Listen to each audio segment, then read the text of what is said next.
Hello, everyone, and welcome to How to Present the Best You. Today, I'm going to be going over the key to a successful interview. The key to a successful interview, because at the end of the day, you want to get the job. So I'm going to be going over some very important details and techniques, as well as some best practices so that you can ace that interview. Step number one is preparation. You must be prepared for this interview. You guys, this is such an important time in your life. You want to make sure that when you go to this interview, even though it is virtual and you're presenting yourself online, that you are 100% prepared, that your computer, your cell phone are charged and elevated to eye level. The last thing you want is for the interviewer to be looking at you through your chin or the bottom part of your nose, and that your face is completely zoomed into the entire screen. We don't want to be able to see those aspects of your beautiful features throughout the whole interview. So you want to make sure that you zoom out a little bit with that monitor. You push it back just a little bit, that you're a good distance, but that your laptop is elevated, is completely charged, and you are ready to go. If you are interviewing on your laptop, please make sure your cell phones are off so that there's no distractions, any alarms in the house, things of that nature, so that you're ready to go for this interview. Part of that preparation is your background. You guys, this is so important. Make sure that your background is the best room in the house. Make sure that it's cleaned and organized, that there's good lighting, that there's minimal noise or distractions in that room, and that you announce your interview. If you have a family with small children or siblings running around the house, or your spouse, or there's music or sports or entertainment happening in the background, make sure everyone in the house knows that you have a very important interview. Let them know what time it is. Make sure that they're ready. Remind them prior to their interview, hey guys, my interview starts in 10 minutes. I really appreciate your cooperation. If I can just have a few minutes so that I can focus and do my very best during this interview, it's very important to me. I would appreciate that. One of the reasons why I say to make sure that your space is cleaned and organized is because the interviewer is getting to know you during this process, right? They're getting to, because they can't meet you in person and they're meeting you remote, they're looking at your environment. They're looking at whether your environment is cleaned or organized, because that represents whether or not you are an organized person. And organizational skills for many employers, one of the top skill sets that they're looking for is that you are organized. So having an organized space gives them a little glimpse into your personal life, and it kind of indicates to them that you are an organized individual. So definitely another key point and a plus when you are interviewing, to have your background ready as well.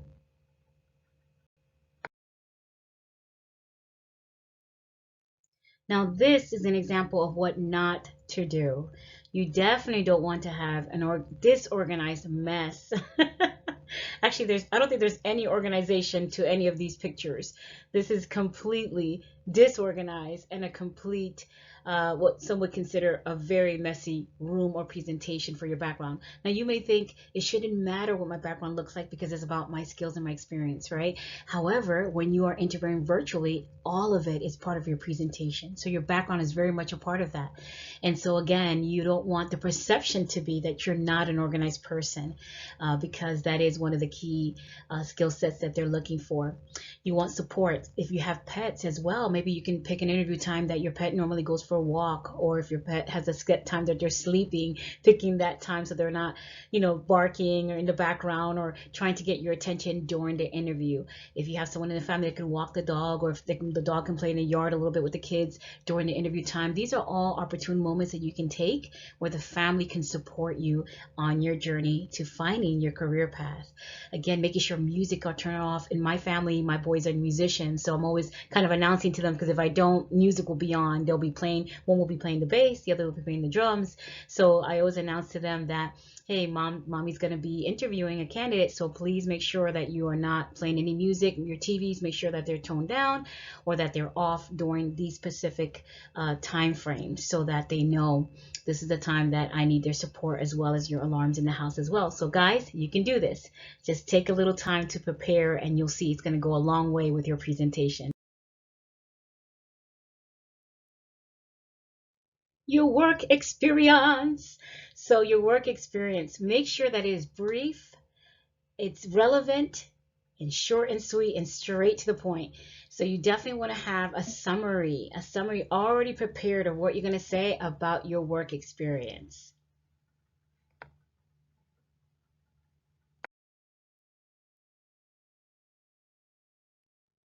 Be prepared to answer the most common questions. How did you hear about this position? What are your strengths? What are your weaknesses? And why should I hire you? I'm sure you've answered these questions 100 times, so be prepared with the right answers. And if you subscribe to my channel and you message me, I can give you some tips on how to best answer these questions that are very common questions during the interview process. But you also want to be prepared to ask the most common questions. What are the most important skill sets for this position? What are the characteristics of someone to be successful in this role? How soon are you looking to fill this position? And if you have no other question to ask because they've already answered your question during the interview, you definitely want to ask at least what is the salary range for this role. Now, I don't recommend speaking too much about or going into depth in reference to salary during the interview process, because I feel that that's a discussion that should be had prior to the interview or shortly thereafter. And sometimes the interviewer doesn't handle the salary or the compensation aspect of the position. It's usually handled through HR, or sometimes they're just not in part of that process. So you don't want to put the employer or the interviewer in an uncomfortable situation in reference to the salary, because they may very well not know what the range that is being offered to you.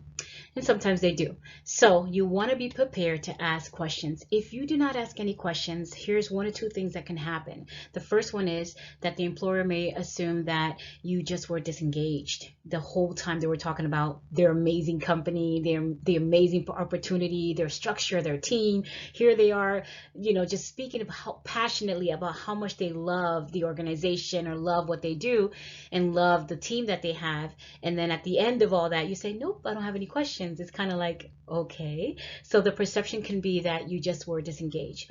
And that's probably not the case at all. It's just that, again, they answered your question. So be prepared to at least ask one of these questions, a few of these, so that that's not the perception. As well as, one of the things that can help you, if they've already answered one of your questions, I'm going to give you guys a very good tip. So write this down. Grab a notepad and a pen. I forgot to tell you guys to do that, so that you can write some of these things down, or you can always replay it. One of the things that you can do is, I want you to envision yourself in the role prior to getting the position. So if you're already in that role, if you're envisioning yourself in that position, you should have a question, right? Because here it is, your first day, you're seeing yourself, you're setting up the whole entire day, or you envision yourself in this role, right? What does that look like? What does that day look like? What are you going to be doing? What's the first thing you want to do? What's the first thing you want to learn? What's the first questions you're going to have when you're sitting at that desk waiting for instructions, waiting to be taught, waiting for that foreshadowing moment? So think about those questions and ask that during an interview. And that's going to really show your true engagement for the role. And that's a way to always be prepared with some questions to ask.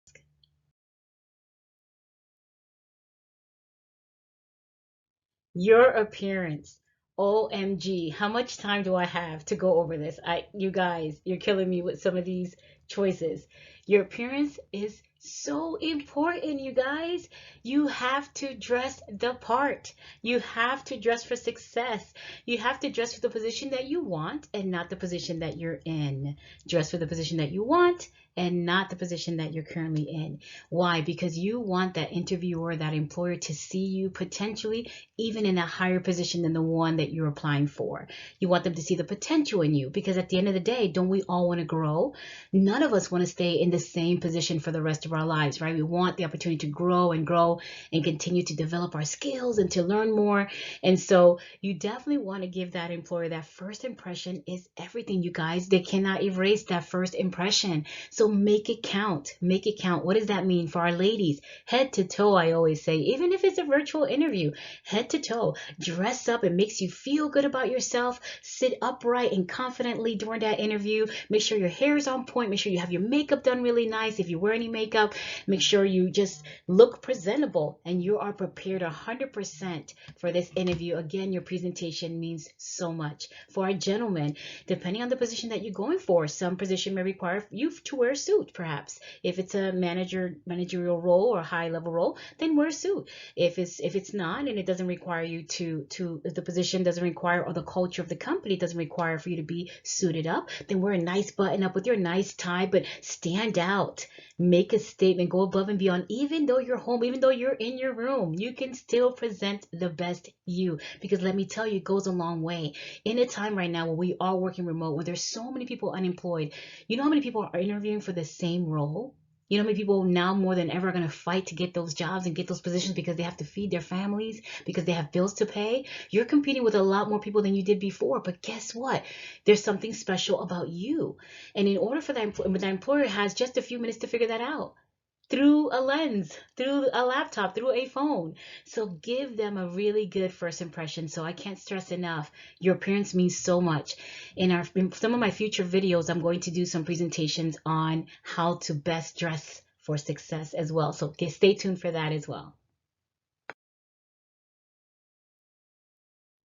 Here are your next steps. You aced that interview, you dressed for success, you were prepared, you followed my techniques. Now here are the next steps. You want to definitely send a thank you email to everyone involved in the interview process. You guys, the hiring manager took time out of their busy schedule to interview you, get to know you, and to consider you for this role. So you definitely want to send them an email thanking them for their time, as well as if there was a recruiter involved, sending the recruiter an email as well, saying thank you for considering you and for finding you and selecting you to be interviewed for this role. You want to continue to apply for similar roles as well. You always want to continue to apply for roles because you don't want to put all your eggs in one basket. Sometimes we leave an interview and we feel 100% secure that we've aced that interview, we got the job, and there's no way that I'm not going to be selected. And sometimes, just sometimes, that's not the case. And so you want to definitely continue to apply for similar roles. And I say similar because I would like for you to stay within your area of expertise. You're building your profile on your resume. So as you're getting positioned, as you're transitioning to different roles or different companies in your career path, you want to show growth, but you want to show that it was strategic, that there was a plan, and your plan was to go from point A to point B and to get to that next level in your career path. So you want to definitely apply for similar roles and not have too many different fields and too many different visions and too many different focuses on your resume, because then it looks like you don't know what your career path is. You don't have a plan, and that's risky for an employer to take that risk on hiring you if you yourself don't know where you want to go. So you definitely want to make smart choices.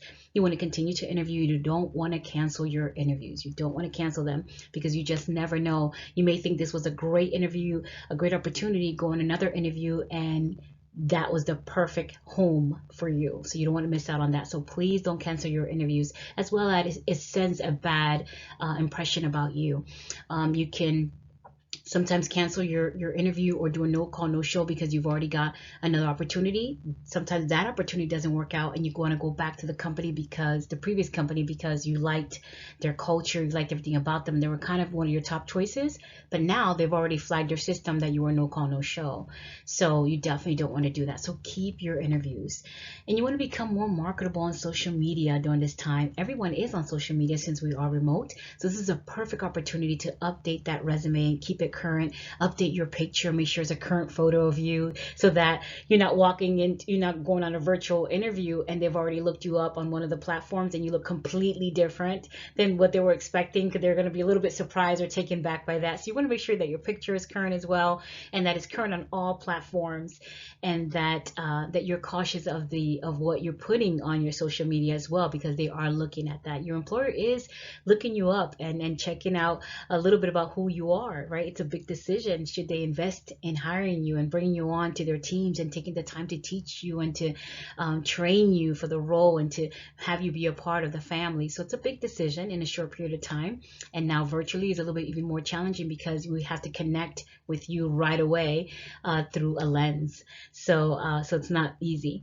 And then what you want to do is once you become more marketable, now you have what's called negotiating power, which is when several companies are now reaching out to you all at once when you least expect it, and you have multiple offers on the table. That's a great position to be in. Who wouldn't want to be in that position? However, and it's all because you continue to interview, you continue to become more marketable. So now they're all reaching out to you. You don't want to take advantage of your negotiating power. You want to use it wisely. Again, you've already done your research. You've done your due diligence. You know what you're worth. You know what the position should pay.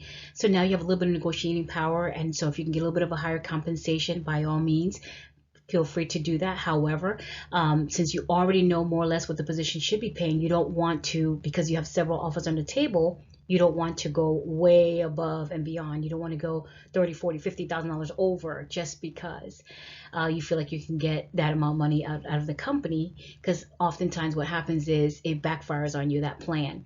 And then they rescind the offer, and then there's no offer on the table and you're left without a position. So you definitely want to be careful of that negotiating power. But if you're in that position, don't take advantage of it, but it's a good position definitely to be in. So that's a good goal to have. Now it's time to follow up. Following up is very important. A lot of people forget this part. They think I've already interviewed, they know I want the position. If they don't reach out to me, oh well, they're lost. But guess what? Remember what I said at the beginning? We're all competing for the same roles, right? So you want to make sure that they remember you. You made a good first impression. Now let's make it a lasting impression. And this is how you do that. You definitely want to email the recruiter or representative of the Human Resources Department 2 to 3 days after you've interviewed, just to them, just to check to see what your status is. You don't want to 2 or 3 days later send another message to the hiring manager, but you definitely want to reach out to either the recruiter or human resources representative just to see what your status is. You want to you can send a thank you card if you like to. If you feel like you haven't heard anything, they're still in the interview process, if they sound a little bit undecisive, some people send a thank you card depending on the position. This is optional. You don't have to go out and do this. Some people already have like a box of thank you cards and they already do this, but if you'd like, it does really send a message. It does make a really good impression when you go above and beyond and have a thank you card sent to their office. That's kind of a nice little touch. But again, it's optional. You want to follow up with an email at least a week later from the date that you interviewed. So 1 week from that original interview date, you definitely want a week later send an email just to check your status and see how you're doing. But don't overdo it. Excessive contact will not get you the job. Excessive contact will not get you the job. And many people think, oh, I'm being persistent. They're going to love that. They know that I'm passionate. They know that I'm excited. They know that I really want this job. They're going to embrace it. And it does the complete opposite. You don't want to be excessive in your communication with the employer. You don't want to show up at the job. You don't want to call every single day. You don't want to send an email every single day. I didn't know if you got my email, so I'm sending you another one. Or just in case you didn't read that one, here's another one. All those, you guys, if I can write don't do really big on my screen right now, I will write it and I will put an exclamation point at the end. Do not do this. Don't overdo it. You guys, the best thing you can do is be confident in how you did. If you follow these techniques and you were prepared for the interview, and you did the very best that you could, and only you know that you've done the very best, then that's good enough. That's good enough. Give the employer that time to figure out who is the best person for their team, who is the best new addition, who's going to be the best asset for their company. Give them a chance to figure that out. And trust me, if you made a good impression, it'll be a lasting impression. So don't worry. And I'm a strong believer in that whatever happens is meant to be. So if this is not the opportunity for you, another one will come. Be patient, never give up. But no one is time to move on.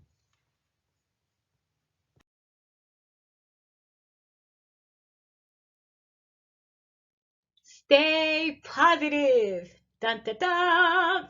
You must stay positive and continue on your journey, you guys. I hope that you've enjoyed this session today on virtual interviews. I'm a strong believer that if you take the time to self-educate, it will pay off in the end. So definitely write down some of these techniques, practice them, be prepared, turn on that camera lens, practice in the camera, look at your surroundings, look at your presentation, look at the lighting, look at everything, and be prepared the very best. Your resume, make sure your resume is relevant and ready to go. When you're talking about your work experience, don't go over every single detail of everything that you did with every single job. You don't want to be long-winded, and you want to have the appearance or the perception that you're rambling about your background. You want to be precise, straight to the point, confident in your abilities, short and sweet with those answers, and keep it moving. Make sure that with every position that you've had, that you indicate why you would be a great asset to the team, why this position is the position that you're meant to be in, and why every position you had prior to that was a stepping stone to get you to where you need to be next. You guys, I'm so excited for you. I want you to succeed. I want to go on this journey with you. So subscribe to my channel. Let's stay connected. Send me a message, send me comments. Let me know if you got the job. I'm so excited so I can celebrate with you. Be in touch. Stay tuned for the next presentation. Don't go anywhere.